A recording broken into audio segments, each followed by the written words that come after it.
Nazi extermination camps, mechanized genocide. Introduction. The extermination camps of Nazi Germany during World War II symbolized the peak of state-organized violence and dehumanization. Unlike traditional concentration or labor camps, extermination camps were established solely to facilitate the mass murder of millions, primarily Jews, but also Romani people, Soviet prisoners of war, disabled individuals, and political dissidents. These camps were not just locations of death, they were intricate systems of terror, designed for industrialized killing on a scale never seen before. Between 1941 and 1945, the Nazi regime orchestrated the Holocaust, a genocide that resulted in the deaths of approximately 6 million Jews and millions of others. The extermination camps were the final and most brutal phase of this genocide, epitomizing the Nazis' pursuit of their so-called final solution. This essay delves into the origins, operations, methodologies, and legacies of these camps, offering a comprehensive analysis of their role in history and their implications for humanity. Origins and development of extermination camps of Nazi ideology. The establishment of extermination camps was rooted in the ideology of racial purity and anti-Semitism that Adolf Hitler propagated. The Nazi worldview categorized humans into a racial hierarchy, with the Aryan race at the top and Jews, Romani people, and other minorities deemed inferior or subhuman. This belief system was institutionalized through laws, propaganda, and violent actions aimed at eradicating these undesirable groups. The gradual escalation of genocide. The Nazis' genocidal policies did not begin with extermination camps. Initially, Jews and other minorities faced social and economic exclusion, such as being stripped of citizenship under the Nuremberg laws of 1935.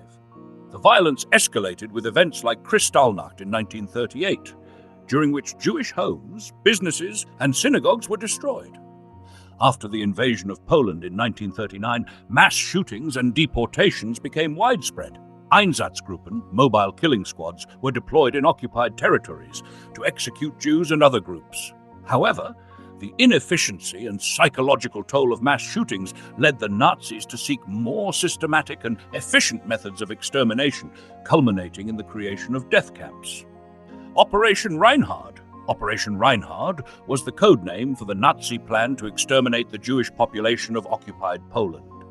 Launched in 1942, it involved the establishment of 3 key extermination camps: Belzec, Sobibor, and Treblinka. These camps were designed to kill as many people as possible in the shortest amount of time. This operation marked the transition from sporadic mass killings to the industrialized genocide that would define the Holocaust.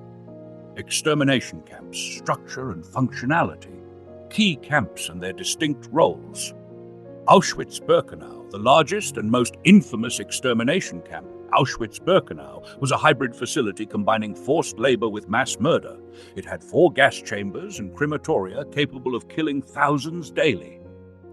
Over 1.1 million people were murdered here, including Jews, Romani people, and Soviet POWs. About 2. Treblinka, a purely extermination camp. Treblinka was operational for only 13 months, but claimed nearly 900,000 lives.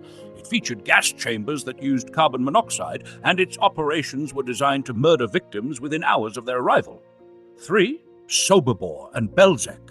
Both camps were part of Operation Reinhard and focused exclusively on extermination.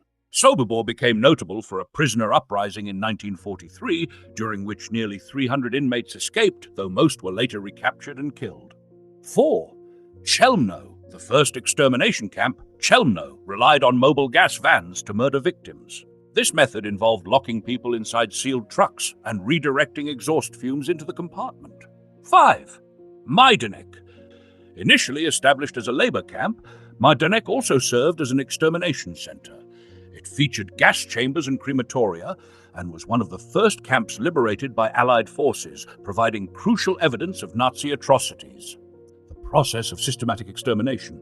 Arrival and deception. Victims were transported to camps in overcrowded cattle cars, often without food, water, or sanitation. Many perished during these journeys. Upon arrival, SS guards conducted selections, dividing prisoners into 2 groups, those deemed fit for labor and those sent directly to their deaths. Deception was a key element in the Nazi strategy. Victims were told they were being relocated or deloused, and gas chambers were disguised as shower facilities. This prevented panic and minimized resistance. Execution methods. 1. Gas chambers. Gas chambers were the primary method of execution. Zyklon B, a cyanide-based pesticide, was used in camps like Auschwitz, while carbon monoxide gas was used in Treblinka and Sobibor. Victims were locked in chambers, and death occurred within minutes due to suffocation or poisoning. 2. Mobile gas vans. Chelmno used mobile gas vans where engine exhaust was redirected into a sealed compartment containing victims. This method was less efficient and was eventually replaced by stationary gas chambers. 3. Mass shootings. Although less common in extermination camps, mass shootings were still employed, particularly during initial stages or when gas chambers were over capacity. Victims were often forced to dig their graves before being executed. Body disposal. The disposal of bodies was handled by Sonderkommando units, groups of Jewish prisoners forced to perform this grueling labor under threat of death. Corpses were stripped of valuables, such as gold teeth, and then burned in crematoria or buried in mass graves. Psychological and social dimensions. The role of perpetrators. The operation of extermination camps required the active participation of thousands of individuals, from SS officers to lower-level guards. Many were indoctrinated with Nazi ideology and saw their actions as fulfilling a patriotic duty. Others complied out of fear, coercion, or a desire to advance their careers. The Sonderkommando. Sonderkommando prisoners lived under horrific conditions, tasked with handling the bodies of gas chamber victims. Despite their circumstances, some engaged in acts of resistance, such as smuggling documents or sabotaging crematoria. Their testimonies, recorded in secret diaries, provide invaluable insights into the workings of extermination camps. Power, resistance, and rebellion.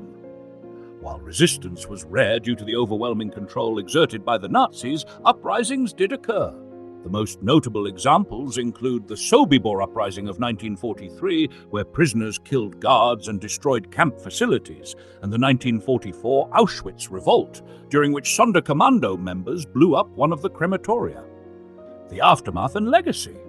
The human cost. The Holocaust claimed the lives of 6 million Jews, along with millions of Romani people, disabled individuals, political dissidents, and others. Extermination camps were central to this genocide, accounting for the vast majority of these deaths. Liberation and trials. Allied forces began liberating camps in 1944-45, uncovering the full extent of Nazi atrocities.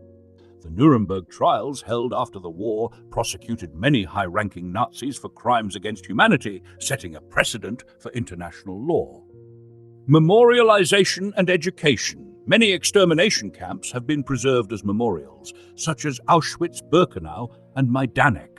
These sites serve as powerful reminders of the Holocaust, educating future generations about the dangers of hatred, prejudice, and authoritarianism. Conclusion. The extermination camps of Nazi Germany represent the pinnacle of state-sponsored genocide. They were not merely places of death, but carefully engineered systems designed to eradicate entire populations. The legacy of these camps continues to shape our understanding of human rights, justice, and the necessity of vigilance against bigotry.